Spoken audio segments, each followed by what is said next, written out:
Hello दोस्तों, कैसे हैं आप लोग। आप देख रहे हैं कोसी की आस। और आज हम रेलवे की टेक्नीशियन की तैयारी कर रहे बच्चे या जिन्होंने फॉर्म भरा है या फिर जिन्होंने फॉर्म नहीं भर पाए थे, जो मार्च के में जो विज्ञापन आया था उस उनके लिए खुशखबरी सुनाने आए हैं कि 22 तारीख को एक नोटिफिकेशन जारी होता है रेलवे के द्वारा, जिसमें ये कहा जाता है कि पहले जो एडवर्टाइजमेंट मार्च में निकाला गया था 9,144 पोस्ट का, वो अब बढ़कर 14,298 पोस्ट हो गया है। तो आज हम इस वीडियो के माध्यम से उसी के बारे में विस्तार से बात करना चाहेंगे कि टेक्नीशियन की जो तैयारी कर रहे हैं या जिन बच्चों ने उस वक्त फॉर्म नहीं भर पाए थे उनको क्या करना चाहिए, कैसे उनको ऑप्शन चेंज करना है, पुराने बच्चों को मौका मिलेगा कि नहीं मिलेगा, नए बच्चे कब से फॉर्म भर पाएंगे, इसके संबंध में विस्तार से हम लोग आज बात करेंगे। तो आइए पहले समझते हैं पूरा। देखिए, एक डिटेल एडवर्टाइजमेंट आया था मार्च में आया था 2024 को। इसमें जो था फॉर्म भराया गया था, जो देखिए ये 9 मार्च से स्टार्ट हुआ था डेट ऑफ मतलब ओपनिंग डेट फॉर एप्लीकेशन, और 8 अप्रैल तक का टाइम था। फिर उसमें मॉडिफिकेशन के लिए टाइम दिया गया था। उसमें जो 2 पोस्ट थे मेजर, वो थे टेक्नीशियन ग्रेड 1 सिग्नल लेवल 5 का वो पोस्ट था, और टेक्नीशियन ग्रेड 3 जो था वो लेवल 2 का था पोस्ट।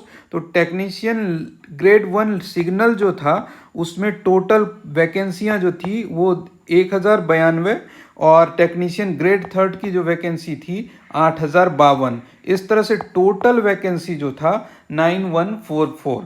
तो इसके आधार पर तो आप लोगों ने फॉर्म ऑलरेडी भर लिया होगा, और जो फॉर्म नहीं भर पाए होंगे, ठीक है, उनके लिए कह सकते हैं कि यह एक सुनहरा मौका मिल गया कि रेलवे ने एक उनको फिर से मौका दे दिया है। और आज की स्थिति ऐसी है कि अभी अगर देखा जाए तो रेलवे की जो तैयारी कर रहे बच्चे, जिनको बहुत टाइम से मौका नहीं मिल पा रहा था रेलवे में फॉर्म भरने का, या फिर रेलवे में वैकेंसियां उस हिसाब से नहीं आ रही थी, तो देखा जाए तो बीते कुछ दिन पहले एएलपी में भी पोस्ट बढ़ा दिया गया। मतलब फॉर्म के लिए मतलब फिर से चांस नहीं दिया गया फॉर्म भरने के लिए, लेकिन एग्जिस्टिंग वैकेंसी को ही इंक्रीज कर दिया गया।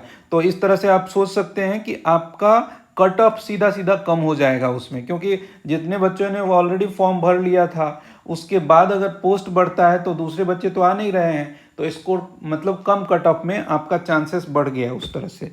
यहाँ थोड़ा डिफरेंट है, लेकिन ये शिकायत की बात इसलिए नहीं है क्योंकि यहाँ कुछ नए बच्चों को मौका मिल जाएगा, कुछ जो ऑलरेडी जो एग्जिस्टिंग जिन्होंने फॉर्म भरा है उनको चॉइस ऑप्ट करने का मौका मिल रहा है। तो उसके बारे में विस्तार से हम लोग देखते हैं। इस नोटिफिकेशन जो जारी किया गया है उसमें संशोधन कह सकते हैं, पत्र जो जारी किया गया है उसके बारे में।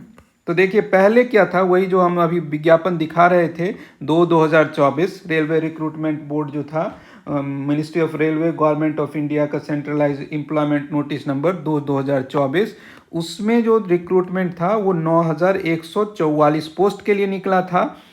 उसमें लेकिन कैटेगरी जो थी, मतलब पोस्ट कैटेगरी जो होता है कि ये टेक्नीशियन ग्रेड 1 है, ये ग्रेड 3 है, 3 में कौन सा है, मतलब ये सिग्नल का है, ये वर्कशॉप का है, इस तरह से कई सारे ग्रेड होते हैं, कैटेगरीज होते हैं। तो 18 कैटेगरीज में था वो वैकेंसी, 18 कैटेगरीज में 9,144 का वैकेंसी था टोटल।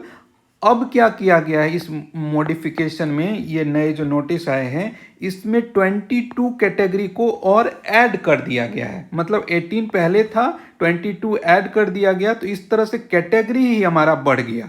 मतलब अब बात करें तो मतलब जैसे एग्जिस्टिंग 18 टाइप के पोस्ट थे, तो 22 टाइप का और पोस्ट ऐड कर दिया गया।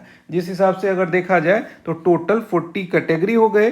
तो वही जो 22 कैटेगरी ऐड किया गया उसमें पोस्ट बढ़ा है, ठीक है, उसी में पोस्ट बढ़ा है, और वो पोस्ट बढ़ के आपका 14,298 हो गया। मतलब टोटल की बात करें तो अब 14,298 पोस्ट हैं। पहले जो हमारा था वो 9,144। तो इस तरह से हमारा कितना पोस्ट बढ़ गया, 5,154 पोस्ट जो है वो इंक्रीज हो गया हमारा, ठीक है। अब आगे की बात समझते हैं। देखिए, जैसे क्वालिफिकेशन, मेडिकल स्टैंडर्ड और सुटेबल ऑफ द पोस्ट। अब क्या होगा कि जैसे अब मान के चलिए जो 22 कैटेगरी बढ़ी है, उस 22 कैटेगरी में हमको अब नया फॉर्म लेना पड़ेगा, क्योंकि ये कैटेगरी तो पहले डिस्क्लोज नहीं किया था हमने। जैसे एएलपी की बात अगर करें तो एएलपी में कुछ कैटेगरी चेंज नहीं हुआ, पोस्ट चेंज नहीं हुआ, नंबर ऑफ पोस्ट चेंज हुआ। मतलब उसका जो कैटेगरी था वो था असिस्टेंट लोको पायलट, तो असिस्टेंट लोको पायलट ही रहा, तो कुछ जगह सीट बढ़ गए उसमें मतलब। लेकिन इसमें क्या हुआ, चूंकि कैटेगरी वो पहले था नहीं, आप अगर मान के चलिए फीटर वाला पोस्ट आपने ऑप्ट किया था उस वक्त, मतलब तभी फीटर, आप फीटर से आपने आईटीआई किया हुआ है, लेकिन डिप्लोमा किया हुआ है, लेकिन फीटर का पोस्ट ही नहीं था तभी। तो अब अगर फीटर का पोस्ट ऐड हुआ है तो आपको मौका तो दिया जाना चाहिए ना। तो इस पर्पस से अभी जो है ये नए लोगों को भी मौका मिला है इस वैकेंसी में। और जो पुराने हैं, जो मान के चलिए हम एक बात देख रहे हैं कि 22 कैटेगरी जो नए ऐड हुए हैं उसमें से कोई एक पोस्ट है जिसके लिए आपने पहले भरा था लेकिन अभी भी उसके लिए एलिजिबल हैं, और नंबर ऑफ वैकेंसी या फिर रेलवे रिक्रूटमेंट बोर्ड के हिसाब से आपको लगता है कि ये वाला अब मेरे लिए ज़्यादा सुटेबल है, तो आप स्विच कर सकते हैं, प्रेफरेंस चेंज कर सकते हैं। इस तरह की स्थितियां हैं। तो देखिए, एक तो सबसे पहले वही हुआ कि 19 से 40 तक कैटेगरी, नंबर ऑफ कैटेगरी बढ़ गया है, और उनके लिए बोला गया है कि the link of the submission of online application for the fresh eligible candidate. Fresh eligible candidate जो हैं उनके लिए बहुत जल्द एक लिंक एक्टिवेट होगा और 15 दिन का मौका दिया जाएगा उनको कि आप अपना फॉर्म भर लें।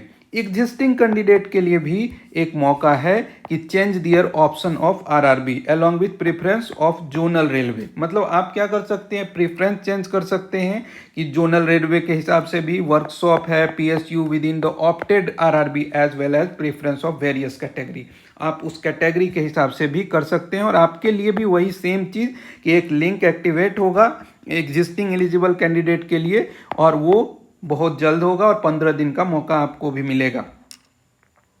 अब थोड़ा समझने की कोशिश करते हैं कि क्या क्या ऐड हुआ है। मतलब तो जैसे देखिए, मेनली वर्कशॉप और प्रोडक्शन यूनिट में ऐड हुआ है ये पोस्ट। मतलब ये जो 22 कैटेगरी ऐड हुआ है वो किस में ऐड हुआ है, वर्कशॉप और प्रोडक्शन यूनिट में।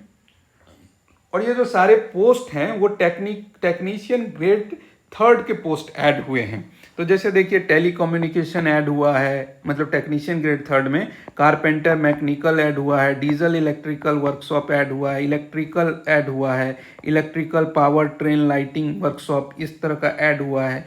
तो इस तरह से देखा जाए तो हमारा अब जो कैटेगरी पहले 18 तक था अब 40 तक हमारा हो गया। ठीक है, वेल्डर है, ट्रिमर है, एयर कंडीशनिंग है, पेंटर है, मिल राइट है, क्रेन ड्राइवर है, मैकेनिस्ट है, उसके बाद ब्लैक स्मिथ है। तो अब एक बात देखिए कि अगर कुछ लोग इस तरह से बोल रहे हैं कि नहीं नहीं, मतलब नए लोगों को मौका क्यों दिया जा रहा है। देखिए, मतलब जो एलिजिबल कैंडिडेट हैं, मतलब जो एग्ज़ाम देना चाहते हैं, तो उसमें समानता भी होनी चाहिए। एक तो बात ये है, दूसरी बात है कि चूंकि कैटेगरी ऐड हुआ है, अब अगर कोई पेंटर है, पेंटर का पोस्ट पहले था नहीं, लेकिन उसने पेंटर से डिप्लोमा या आईटीआई किया हुआ है, तो उस वक्त तो वो फॉर्म ही नहीं भर पाए थे।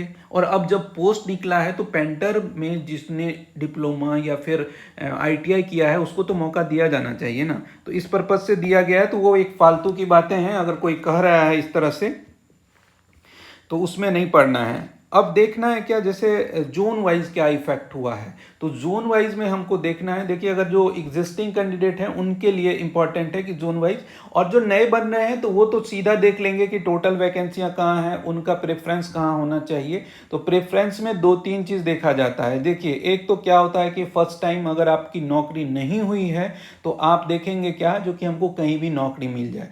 तो 2 चीज़ संभावनाएं होती हैं उसमें। मतलब एक तो होता है कि जहाँ सबसे ज़्यादा वैकेंसी है वहाँ ज़्यादा अपॉर्चुनिटी है, लेकिन कभी कभी क्या होता है कि एसएससी टाइप का एग्जामिनेशन रेलवे नहीं ले रही है, जो ऑल इंडिया लेवल पे पोस्ट है, कहीं से भी भरिए, आपका स्कोर मतलब मेरिट लिस्ट ऑल इंडिया बनेगा। यहाँ फ़र्क सिर्फ ये है कि जोन वाइज मेरिट बनना है, तो जोन वाइज भी जोन बहुत इंपॉर्टेंट हो जाता है कि जिस जोन को आपने सेलेक्ट किया, जैसे अब जहाँ ज़्यादा पोस्ट था हम सीधे तौर पे ये सोचें कि वहाँ संभावना ज़्यादा है, तो संभावना ज़्यादा है तो वैसी स्थिति में क्या होता है कि बहुत सारे बच्चे वहाँ चले गए, और बहुत सारे बच्चे चले गए तो वहाँ कट ऑफ मतलब ज़रूरत से ज़्यादा बढ़ गया। कुछ ऐसे जगह थे जो जहाँ की सीट मीडियम में था, लेकिन बच्चे सोचे कि यहाँ प्रोबेबिलिटी कम है, वहाँ कम भरा उन्होंने, और पता चला कि वहाँ का कट ऑफ काफ़ी कम हो गया। तो ये एक बहुत अच्छा एग्जामिनेशन पैटर्न नहीं माना जा सकता है, क्योंकि अगर देखा जाए ऑल इंडिया आप एक सेंट्रलाइज एग्ज़ाम करा ही रहे हैं, तो आपको मतलब ये जो है एक टाइप का कट ऑफ होना चाहिए, मतलब सेंट्रलाइज कट ऑफ भी होना चाहिए था, वो ज़्यादा अच्छा होता। हालांकि ये पॉलिसी मैटर है रेलवे का, तो इस संबंध में हम लोग उसमें ज़्यादा कुछ नहीं बोल सकते हैं अभी, लेकिन अभी जो एग्जिस्टिंग है उस पर हम लोग बात करते हैं।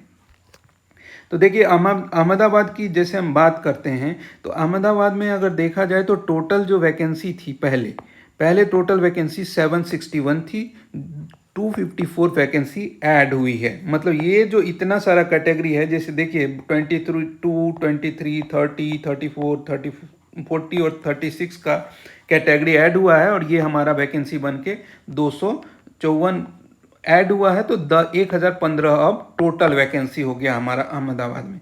इसी तरह से अजमेर में भी बढ़ा है, और सबसे ज़्यादा जो बढ़ा है वो आपका चेन्नई में बढ़ा है। अभी हम दिखाते हैं आपको।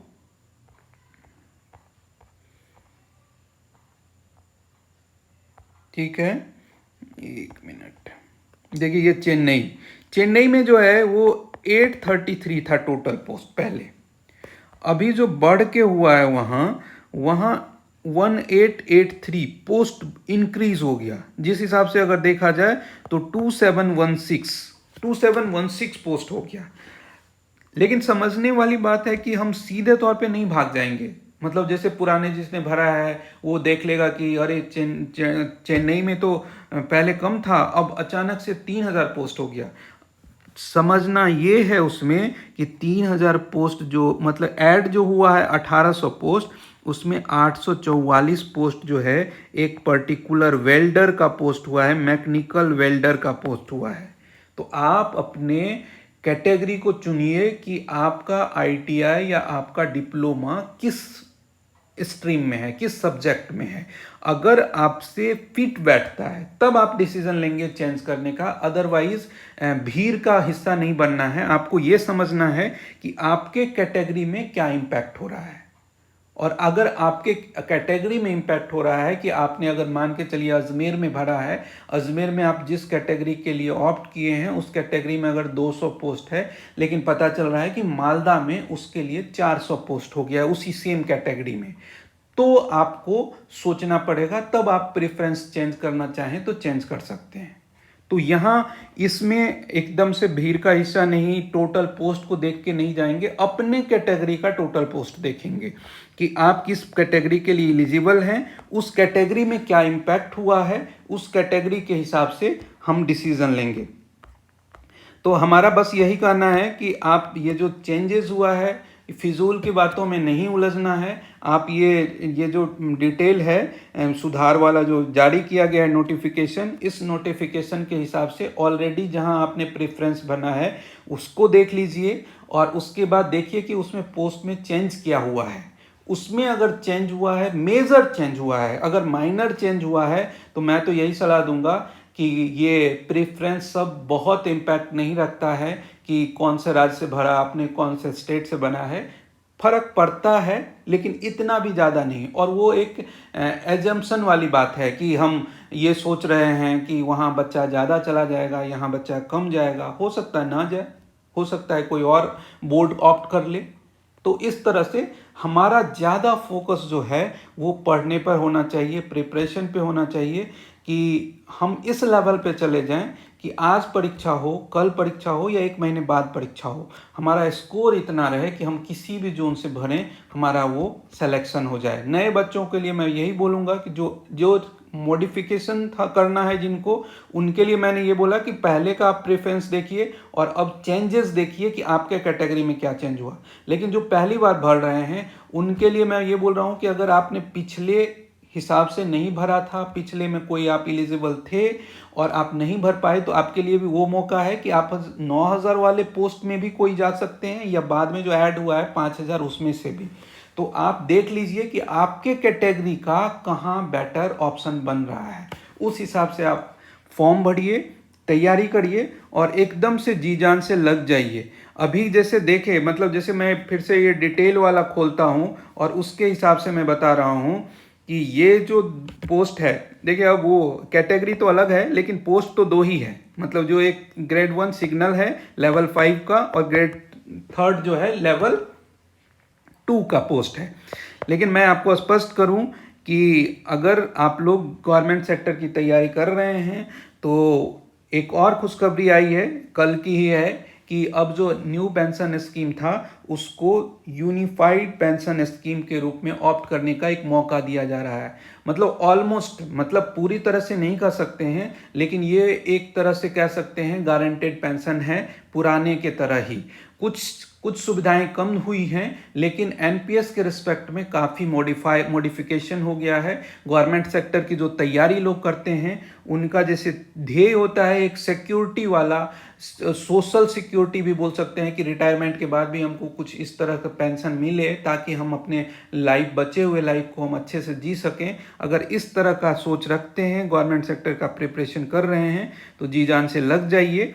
इसके बारे में थोड़ा सा सिर्फ बता देता हूं कि आज की स्थिति की अगर बात करें तो देखिए, टेक्नीशियन ग्रेड 1 सिग्नल की जो तैयारी कर रहे हैं उनके लिए जैसे इनिशियल पे, जिसको बेसिक पे भी बोलते हैं, 29,200 है। लेकिन अगर आप इसकी बात करें तो इसमें सिलेक्शन आपका होता है 29,200 में, तो आपको इन हैंड लगभग, अगर मतलब देखिए अब क्या होता है कि सिटी के हिसाब से भी फर्क पड़ता है, कि एचआरए जो होता है अभी के स्थिति में 10, 20, 30 जो है उसमें सिटी कैटेगराइज किया गया है कि एक्स सिटी अगर हैं तो वहाँ 30% एचआरए मिल जाएगा, जैसे हैदराबाद, दिल्ली, अहमदाबाद, बेंगलोर, इस तरह से ग्रेटर मुंबई हो गया, चेन्नई हो गया, कोलकाता हो गया, पुणे हो गया। अगर इस कैटेगरी सिटी में पोस्टिंग आपकी होती है तो आपको 30% एचआरए मिल जाएगा। लेकिन जैसे आपको स्टेट कैपिटल टाइप का वाई कैटेगरी का जो सिटी है उसमें, जैसे बाकी जितना सिटी मैंने बोला उसके अलावा जैसे स्टेट कैपिटल टाइप का अगर सिटी है तो आपको वाई कैटेगरी, जिसमें अभी 20% एचआरए है, और उसके बिलो अगर कोई भी है तो उसमें 10%। तो मैंने 10% के हिसाब से भी अगर कैलकुलेट किया है तो आपको कम से कम इन हैंड जो आपको मिलेगा 45,040 रुपए के आसपास आपको इसमें मिलेगा, टेक्नीशियन ग्रेड 1 में मिलेगा। और आपका एक और चीज बता रहा हूं, देखिए 45,400 तो आपको मिलेगा, और आपका कंट्रीब्यूशन 4380, और उसके बाद गवर्नमेंट का कंट्रीब्यूशन जो है 6132, इतना जोड़ के अगर देखा जाए तो 10,000 रुपया, 10,512 रुपया आपके नाम से अभी की स्थिति में एनपीएस में जमा होते जाएगा। ठीक है, अभी और ये बढ़ने वाला है, क्योंकि अगर यूपीएस ऑप्ट करता है तो अब 14% इसमें था, शामिल था बेसिक और डीए का, वो बढ़ के अब 18.5%, तो और बढ़ जाएगा। तो आप सोच सकते हैं कि इन हैंड आपको 45,000 मिल रहा है और 10,000 के आसपास, 10,500 आपके नाम से जमा किया जा रहा है, तो कितनी बड़ी बात हो रही है कि आपको 55,000 के आसपास का सैलरी मिलने वाला है इसमें।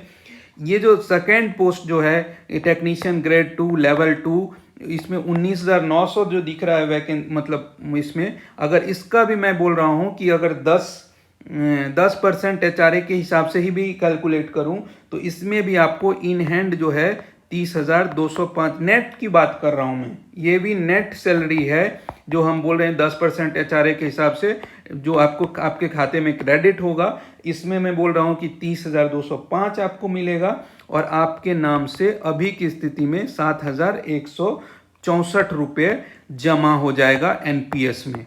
तो इस तरह से भी देखा जाए तो इसमें 37,200 के आसपास आपका सैलरी बन रहा है, इसमें 55,000 के आसपास बन रहा है, इसमें 37,200 के आसपास। तो मतलब बहुत ख़राब स्थिति नहीं है। हम लोग जिस कंडीशन से तैयारी कर रहे हैं बच्चे, उनके लिए मैं बोल रहा हूँ कि एक बहुत बड़ा अपॉर्चुनिटी है। आप प्रिपरेशन कर रहे हैं, जी जान से लग जाइए और एक बार कोशिश कर दीजिए इस लेवल का कि आपका सिलेक्शन कोई रोक ना पाए। बस बहुत ज़्यादा जोन के चक्कर में, बहुत ज़्यादा प्रेफरेंस कौन सा भरूं कौन सा नहीं भरूं, इसमें नहीं, सीधा अपना कैटेगरी देखिए, अपनी क्वालिफिकेशन देखिए और उसके हिसाब से 5-6 जोन सेलेक्ट कीजिए, उसमें जो अच्छा आपको लगता है उसको ऑप्ट करिए, फॉर्म भर दीजिए, जिसको चेंजेस करना है प्रेफरेंस चेंज करिए और तैयारी में लगिए। तैयारी में जितना आप पढ़ लिया है आपने अगर, तो आप उसको रिवीजन करिए, जितना ज़्यादा से ज़्यादा रिवीजन कर सकते हैं रिवीजन करिए। और मैं ये समझता हूँ कि ये जो टेक्नीशियन का जो पोस्ट है, इसका जब रिजल्ट आए तो आपका रिजल्ट उसमें रहे, बस इस ध्येय के साथ आप तैयारी करिए। आगे हम जैसे ही लिंक एक्टिवेट होता है, हम कोशिश करेंगे कि जल्दी से आपको बताएं, ताकि 15 दिन के अंदर आप अपना काम पूरा कर लें। बहुत बहुत धन्यवाद।